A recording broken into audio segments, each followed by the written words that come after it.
हर हर महादेव। आप सभी दर्शकों का ट्रू मीडिया पर हार्दिक स्वागत। आप सावन का महीना शुरू होने वाला है। 14 जुलाई 2022 से सावन का महीना शुरू हो जाता है और सावन के महीने में हर किसी की एक तमन्ना होती है, एक कामना होती है कि भगवान शिव को कैसे प्रसन्न किया जाए और भगवान शिव को प्रसन्न कर उनसे अपनी सुख समृद्धि का आशीर्वाद कैसे प्राप्त किया जाए। तो सावन का जो पूरा महीना है यह भगवान शिव को ही समर्पित होता है और यह महीना जो है सावन का चारों ओर चारों तरफ भगवान शिव की आराधना में ही गुजरता है। तो और हर किसी का सबका एक ही प्रयास होता है कि यह सावन का महीना सौभाग्य से हमें मिला है तो इसका लाभ हम अवश्य उठाएं और इस लाभ को, इस सावन के माह को भगवान शिव की आराधना से, भगवान शिव की पूजा पाठ से के द्वारा से हम अपना संपूर्ण जीवन को सुखमय बना लें, ऐसा कुछ आशीर्वाद भगवान शिव से प्राप्त कर लें। यहाँ पर कुछ बातें ध्यान रखने योग्य होती हैं कि हम शिव की आराधना में, शिव को प्रसन्न करने में कुछ गलतियां कभी कभी कर देते हैं और वह गलतियां क्या होती हैं कि हर एक देवता के लिए कुछ चीज़ें निषेध होती हैं, ये वह चीज़ें अर्पित नहीं की जाती। जैसे ऐसे ही कुछ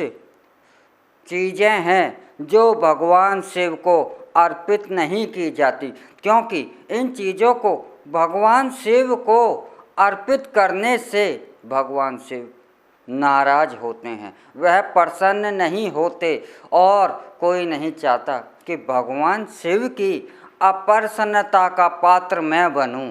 तो यहाँ आपको भगवान शिव की आराधना में सावन के माह में एक तो विशेष कर इस बात का ध्यान रखना चाहिए कि सावन के महीना हो या कभी भी हो, भगवान शिव को केतकी के पुष्प अर्पित नहीं करने चाहिए, क्योंकि पुराणों के काल में एक घटना का वर्णन है कि जब भगवान शिव स्वयं भूलिंग में प्रकट हुए थे तो उस समय ब्रह्मा और विष्णु में अपने आप को विशेष बड़ा घोषित करने के लिए युद्ध चल रहा था। तो ब्रह्मा जी ऊपर की ओर शिवलिंग का ऊंचाई नापने के लिए गए और विष्णु नीचे की ओर गए, लेकिन ना तो ऊंचाई का ही पता लगा और ना गहराई का ही पता लगा। लेकिन यहाँ ब्रह्मा जी ने यह कहकर कि भगवान शिव को कि मैंने आपका ऊंचाई का पता लगा लिया, इसका गवाह केतकी है, और वह झूठ था। तो उसमें भगवान शिव ने केतकी को श्राप दिया था कि तुम्हारे पुष्प मैं स्वीकार नहीं करूँगा। तो इसलिए कभी भी भूलकर भगवान शिव को केतकी के पुष्प अर्पित नहीं करने चाहिए। और तुलसी पत्र जो है, तुलसी पत्र भी भगवान शिव पर चढ़ाना, भगवान शिव को क्रोधित करना, भगवान शिव को नाराज करना और उनकी कृपा के पात्र ना बनना माना जाता है। इसलिए तुलसी के जो पत्र हैं वह भगवान विष्णु को अर्पित किए जाते हैं, लेकिन भगवान शिव को तुलसी पत्र अर्पित नहीं किया जाता। और नारियल पानी, नारियल का जो जल होता है यह भी भगवान शिव को अर्पित नहीं किया जाता।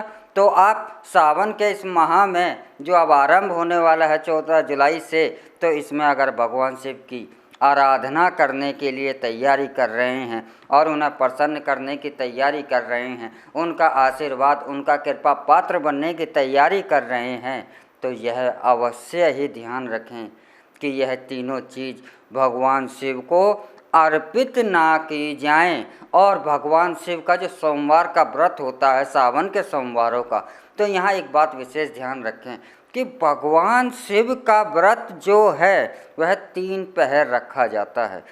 हमारे पूरे दिन में 8 पहर होते हैं। पहर क्या है?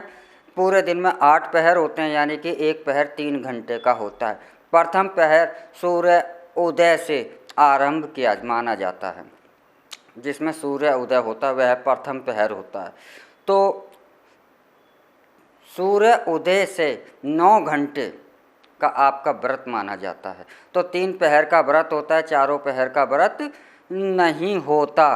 तो भगवान शिव का जो सोमवार को व्रत रखते हैं उन्हें यह ध्यान रखना चाहिए कि भगवान शिव का व्रत 3 पहर के लिए किया जाता है और इसी में आपका व्रत का समापन किया जाता है। तो भगवान शिव का आशीर्वाद आप सभी पर सावन के महीने में सभी पर भगवान शिव की कृपा प्राप्त हो, और इसी कामना के साथ हम आपसे अब विदा चाहते हैं। हमारे ट्रू मीडिया ज्योतिष विज्ञान को लाइक शेयर कमेंट करना ना भूलें। हर हर महादेव। अगर आप ये वीडियो YouTube पर देख रहे हैं तो हमारे चैनल को सब्सक्राइब करें और बेल आइकन को दबाना ना भूलें। अगर आप Facebook पर ये वीडियो देख रहे हैं तो हमारे पेज को लाइक करें।